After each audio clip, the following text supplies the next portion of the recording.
They're saying it's a milestone, an outdated cliche in these days of kilometres and sat-nav, and an outdated remedy, as it turns out.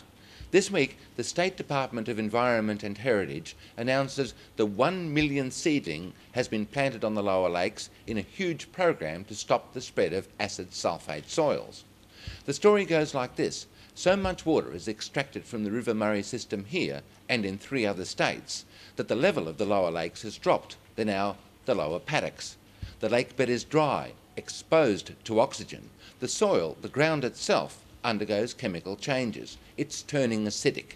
So plants are being planted by aerial seeding and teams on the ground. The vegetation counters acid sulphate effects.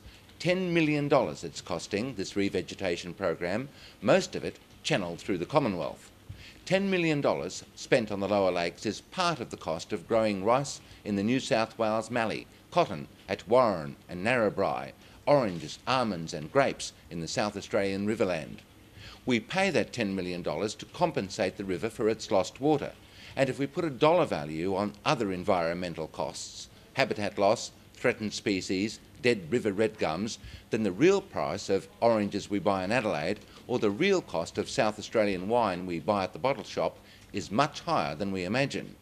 Long-term irrigation in parts of the Murray-Darling Basin is actually uneconomic. Governments, ministers like South Australians Paul Kiker and Penny Wong, are under an obligation to prepare river communities for the inevitability that it needs new industries, new crops, which don't require irrigation, or at least not so much of it. Acid sulphate soils are corrosive. At the lakes, the poisonous wind-blown dirt is eating at houses and weakening concrete culverts. 1 million plants is a milestone of sorts, but it's a reaction to a national problem and not a solution.